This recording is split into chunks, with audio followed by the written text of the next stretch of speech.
Welcome to the Unlock You with Dr. Shannan Crawford podcast. Life is difficult, and trying to live it to the fullest while constantly second-guessing yourself and feeling stopped by regret or painful experiences can take a toll on anyone. Do you want to get unlocked and see for yourself the beauty that life has to offer?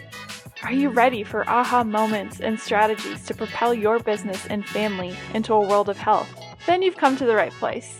Join Dr. Shannan Crawford, a licensed psychologist, leadership consultant, conference speaker, and CEO of Crawford Clinics located in Dallas, Texas, as she shares her expertise from her life's commitment to helping you, the CEO, therapy client, parent, and teacher alike, identify and remove the unconscious blocks hindering you from thriving in your potential. We will also have amazing guests with incredible stories, rich knowledge, and keys to help you get unlocked today. Let's get started. I love that we have people reaching out and asking questions. We want to be a resource. We want to invest in you. And a recent question we got is, if you're an adult child, how do you navigate dynamics when your parent may not be the healthiest version of themselves, and there may be that they're displaying some child versions and you're the kind of adult in the parent-child dynamic? And so we want to tackle this. One, I want to say this is not psychological advice. You can't apply anything that I say carte blanche to every situation. But I do want to give a few thoughts of maybe some keys that might be helpful. I know there's so many factors out there. I want to just validate that that can be really hard. And I want to sit with you in that space. If you're an adult child navigating family dynamics and it feels like your parents and or siblings or grandparents or in-laws or whatever are so immature and they're acting from a younger version of themselves, that can be exhausting. It can be depleting, and trying to figure out, how do I walk this out in a relationship where maybe I don't get to choose it. I want this to be healthy, but it kind of feels one-sided at the time. And sometimes it's great to go for family counseling. You can also go for just siblings. You can go for a friend in you, an in-law in you. Sometimes that's the right decision, and sometimes not. Sometimes it's better not to bring it up with the person if they have low insight and self-awareness. Now, the hardest feedback I have to give people, and I will give now to start, is we are all right in our own mind. So when I'm in a situation, I see it through my camera lens, and I'm not objective, right? I am not as clear-minded and objective as I think I am. So when people bring a story to me, there always has to be a measure of just holding space, that there's different camera angles for every relationship and every dynamic. So I want to remind you that as I'm talking, be very cognizant that your view is not the only view. It is how your thalamus, or the relay station deep inside the cavern of your brain, is making sense of the other person's actions, behaviors, words, and then we can build a case and have negative sentiment override, where no matter what they say or do, if we form a judgment against them, everything gets filtered through that camera lens, and I'm no longer objective, although I feel that I am. Now, if I were to put the inverse and tell you, gosh, are there ever times that we feel like our family and friends might be doing negative sentiment override to us? Absolutely. It's easy on the receiving end to feel like, good golly, like no matter what I do, it's just never the right thing. They are going to nitpick. It's going to not go well, no matter what I do. I get you. It's so valid. That's so frustrating and difficult. And so let's create space for curiosity. And my first step is be curious. Your brain has a self-serving bias, right? That I will naturally give myself the benefit of the doubt, while accidentally, without realizing it, hold other people to a higher standard. For instance, if your in-laws are late, it feels like they are rude, disrespectful, don't care, inconsiderate, and selfish, blah, blah, blah. Instead of saying, hey, sometimes I'm late as well. Sometimes life doesn't go according to plan, and or maybe they've been feeling some of my little subtle judgments, or maybe they're overwhelmed and flooded in the season they're in and they don't know how to navigate it either. Maybe they feel unwelcomed, and so they're kind of unconsciously delaying walking out the door because of their own context of fear of rejection, fear of not being wanted, not knowing their place, etc. It can be really hard to stop yourself from being convinced that your camera lens is the only lens. My first request is be curious. Create space that there are lots of camera angles, like the movie The Matrix. There's just this million different lenses, and I only have access to one. And if I'm not asking questions with humility and curiosity, then I'm really blind to 99% of the other perspectives that are available out there. What we do is we create a judgment based on a behavior, and then we assume meaning based on that. And in that judgment, very rarely do we give the benefit of the doubt unless it's about myself or someone I have a positive sentiment override. We can give the benefit of the doubt all day long, right? Like I'll have couples in my office and they'll be like, but your parents do that. Why is it fine when they do it? And my parents do it one time and all of a sudden it's like World War III. They're just offended you to the no end. That's because if I have a positive sentiment override, I can give a pass to myself and those I've decided are good. And then I can harshly judge and dismiss those that I feel don't care or selfish or inconsiderate, etc. So be curious, recognize there's many camera angles, be careful of your judgments. Be aware of where you've already created a judgment against this person, which might be creating a self-fulfilling prophecy. Now, again, if you're listening and you're like, no, literally, my mom is borderline personality disorder. No, really, my in-laws literally are 6-year-old narcissists, like so unaware of other people. I hear you. I promise I hear you. Please keep listening. I promise we'll get to that side. But in reality, if you only look at what they're doing wrong, even if they are wrong, you will lose growth opportunities of how you can learn how to abide in peace, walk in your own character, decide who you are, even in the midst of having to navigate immature adults, family members, relationships. The first work is put the oxygen mask on your face. Do the deep dive. Recognize what is so triggering about that. And now let me give you context. If it's your family, or if it's someone who unconsciously reminds you of your family or someone from those early formative years, you already have a template. You already have a raw nerve and an exposed nerve that gets triggered when you're around people, whether literal them or people that remind you of them. So if we're not doing our own work, our volume, the intensity of how we feel, the perception of how caustic and against us and how violating and crossing of our boundaries it is, intensifies because I haven't taken the time to heal my own wounds and develop a scar from a wound. If we don't do that work, you're going to really struggle with boundaries with this person. Because what human nature is, and pop psychology will tell you, here's your 5 steps to deal with difficult people. And those are great. And I probably would agree with many of them. But the issue is, if I don't do my own triggers, raw nerves, you're going to come across more harshly, more dismissive.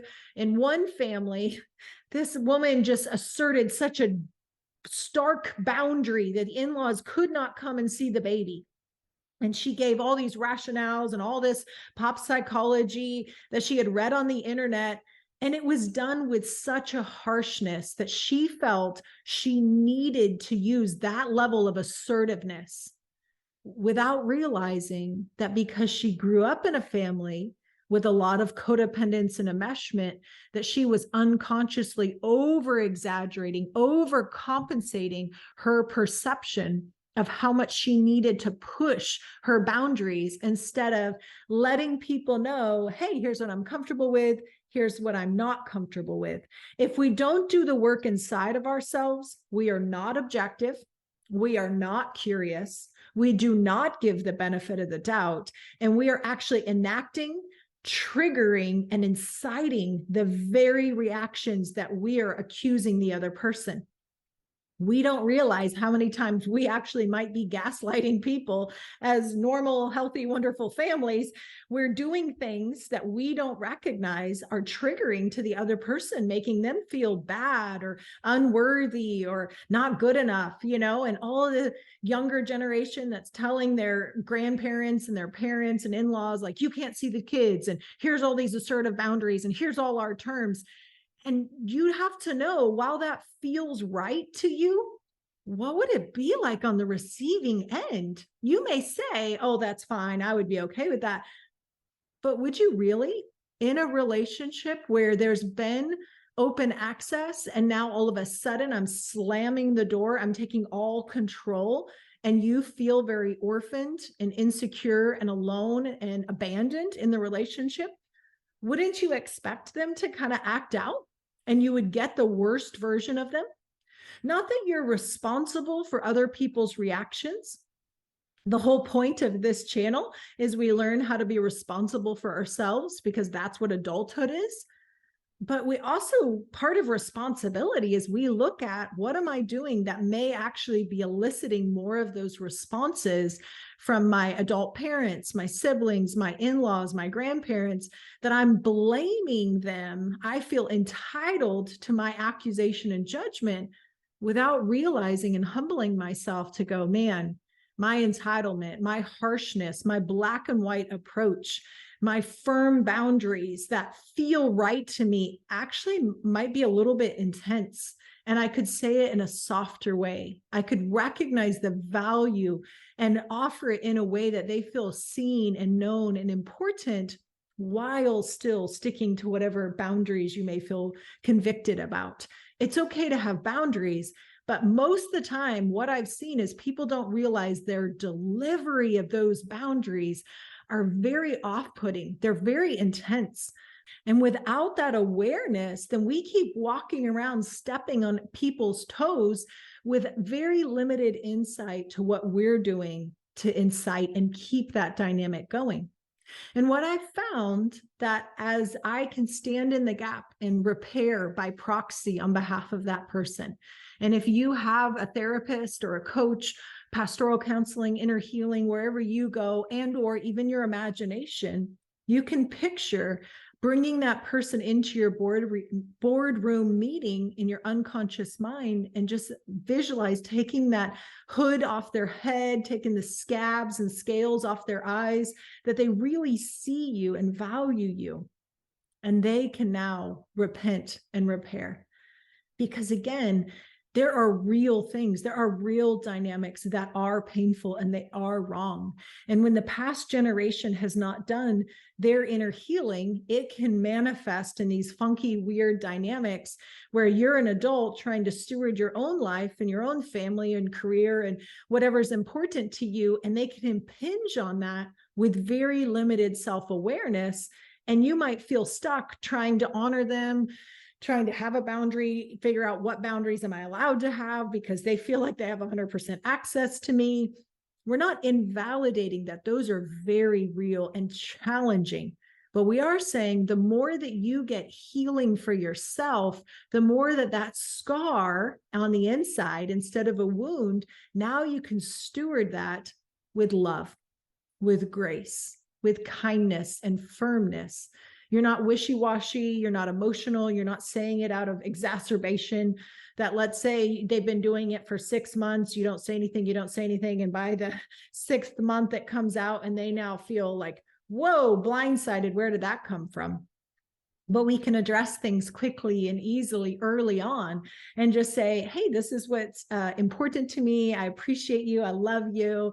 I know your heart is so good, but this is something that we just value as a family, or I value as a young professional, or, my vocation, or whatever it might be. You can invite them to understand and have buy-in. Okay. So we really want to invite them, almost like a boundary. And how I see a lot of people doing it right now, it's like, I'm an opponent to you and I'm putting this wall in front of you, instead of how can we stand next to them, especially if we know they have child self states and they are immature and they're easily triggered and they have a lot of shame. So telling them no usually backfires and it gets very dramatic and intense. If you can kind of posture yourself at the dynamic level, right? Like that I'm kind of standing next to you and I'm going, hey, your desire to be near the kids is also my desire. I love you. I want you to have that relationship with my children.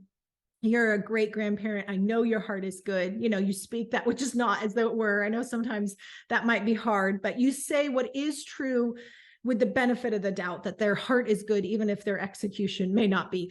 And so now you invite them into that and you say, hey, this is the goal that we both have. And I'm wondering, this is my goal, this is your goal, but yet I've seen these obstacles, and I'm sure you have seen obstacles in us getting there as well.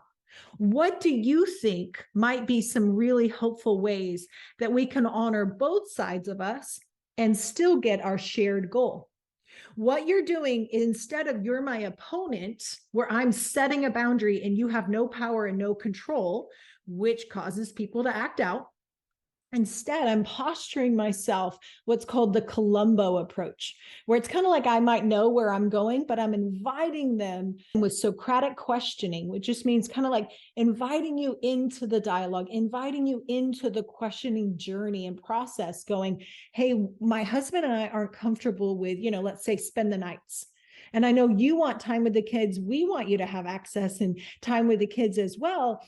But I'm going to say this outright as a therapist, not everyone should have alone time with your children, even in your family. Even in your family, it does not matter. You have been entrusted to protect your children. And some of you listening, this may not be a topic for you, but it's a burden on my heart that you get to say no to anyone having access to your children alone. That is not just because there's blood and similarity in people's veins and your last name is the same, does not mean that they get to be alone with your children. Okay.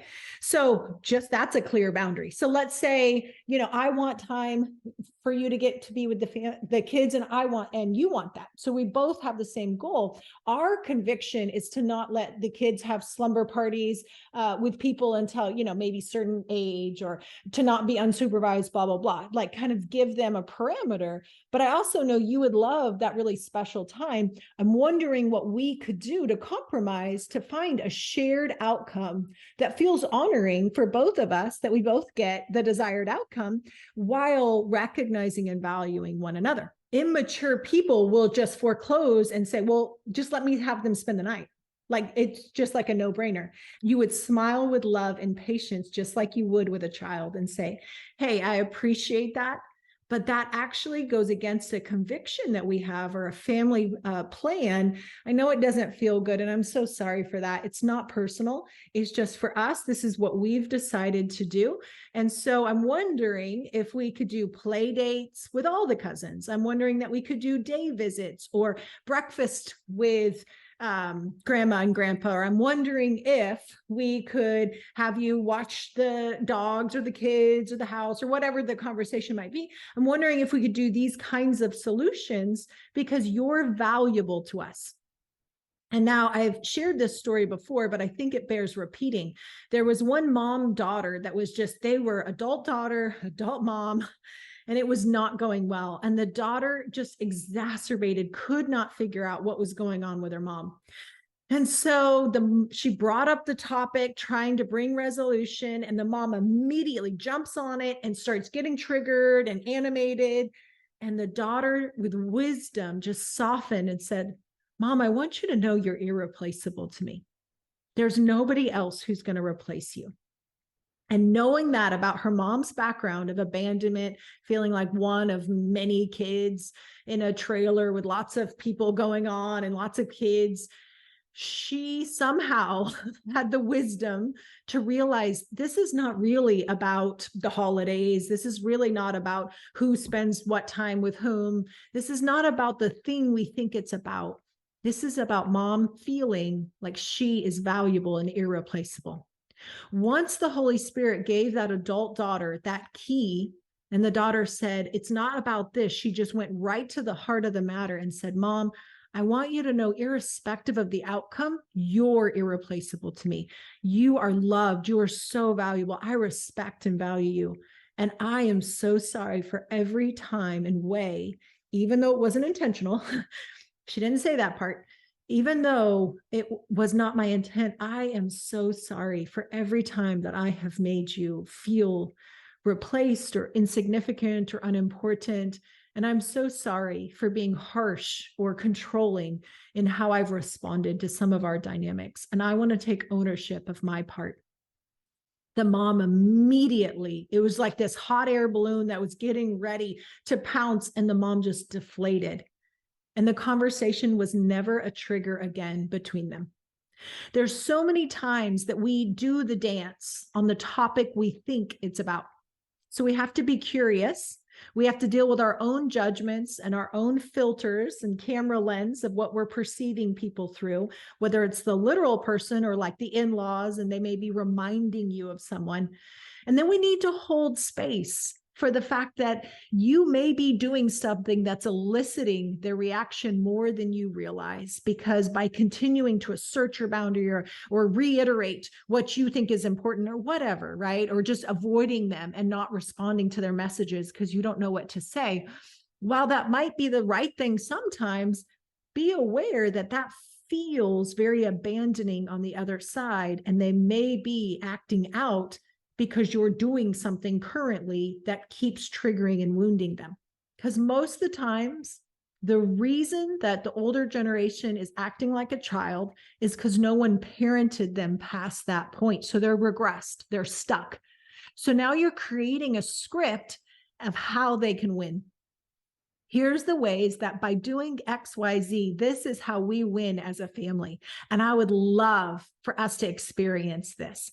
And so you can you can think about articles and journals and all those things. If your family member really does have some potential for mental health, personality disorder type features, probably it's a good idea not to use a lot of reference of psychology journals, because that can feel kind of patronizing and triggering. But you can just say it like it's your own idea. Like, hey, I'm curious if we could try this. I've noticed X hasn't been working super well between us. I love you. You love me. We know that for a fact. Even if, again, you don't feel like that's true, you're speaking that which is not as though it were. You're speaking the benefit of the doubt into them to help diffuse this belief that we're at odds because we don't love each other. We love each other. Now we just need the mechanics of, hey, that may have been a thing when I was a kid under your roof, but now I'm an adult and kind of it's not working anymore. And so I'm wondering how we can solve this together. Let's troubleshoot. Maybe we can go to counseling together and just have a couple of sessions, clear the air, figure out what works best so that we can get that shared common goal. If that doesn't work, you can also continue to be aware of what's that core need, that core belief that they need to feel valuable, not replaced. And I will tell you, most parents and in-laws feel replaced. You've got this complete dependence on them.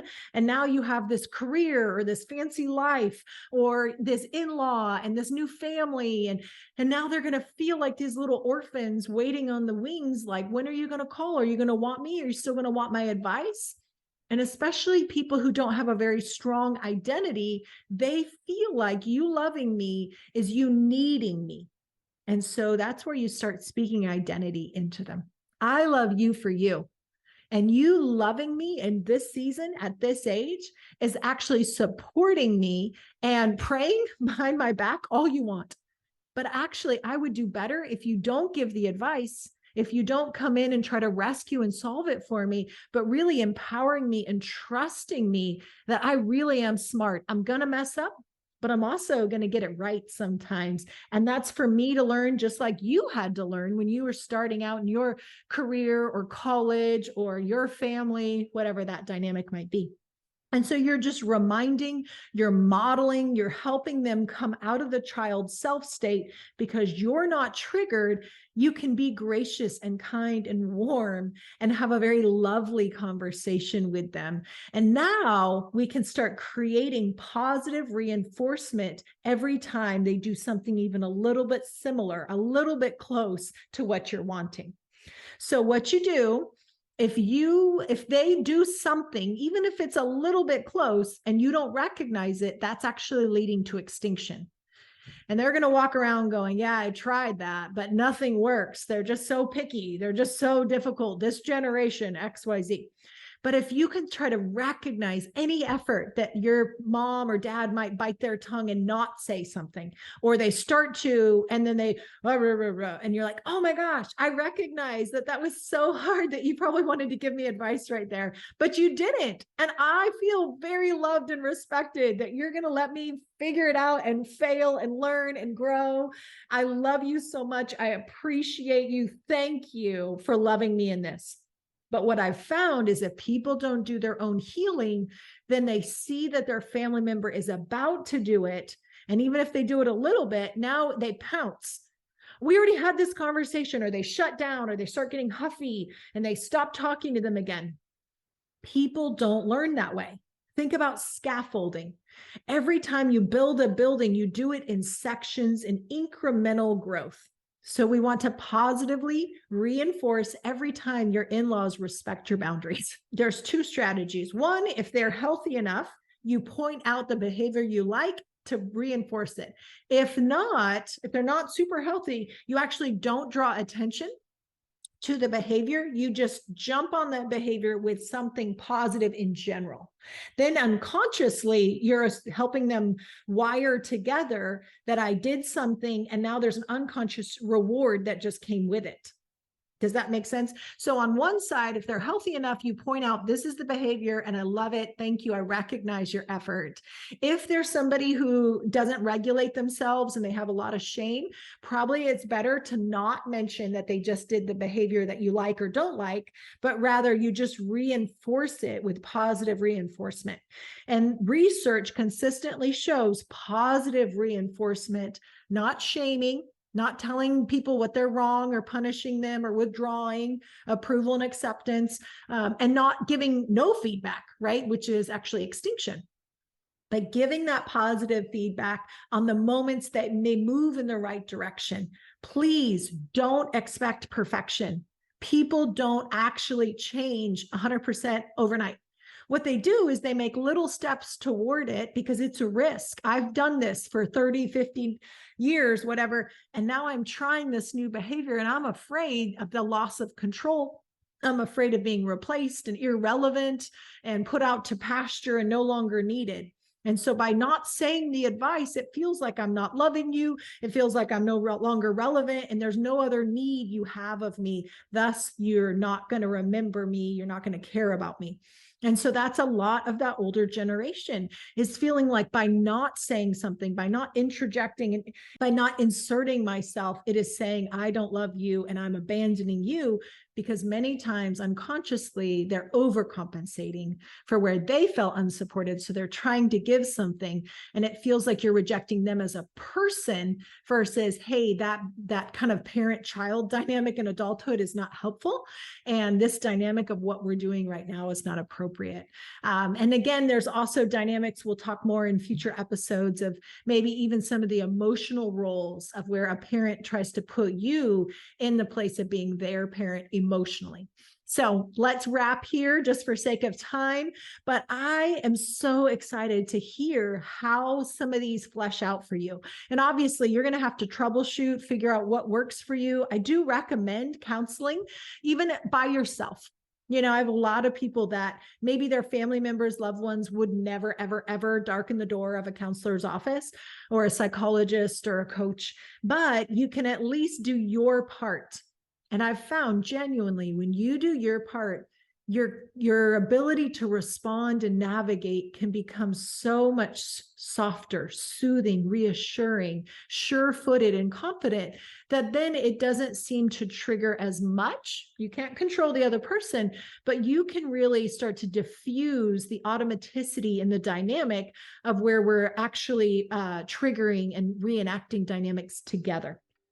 Be willing to do your own work, set those boundaries in life-giving ways where we are partnering toward a common goal, positively reinforce the heck out of anything that's even a little bit in the right direction. Reinforce, reward, and remind that person, here is who you are to me. When just you being alive on the planet, you just breathing, you're valuable to me. Irrespective of all the conflict and the weird things we're going through right now, I just want to remind you, I love you. You're irreplaceable. You're important. What you have to contribute is valuable to me. We're just navigating new dynamics around it now that I'm an adult and I'm not a kid in your house anymore. So how do we do that together? I'm so excited for you. We want to hear from you, and be sure to plan ahead, troubleshoot, and then just stay curious of how different dynamics can play out, and continue to love even when people don't deserve it. And love doesn't mean no boundaries and being a doormat. Love means honoring people and honoring yourself, and then staying curious of how the Holy Spirit might lead you into a new dynamic together. Bye, guys. We'll see you for the next episode. Thank you for investing in yourself, your family, and your team. We are honored to serve you and your vision.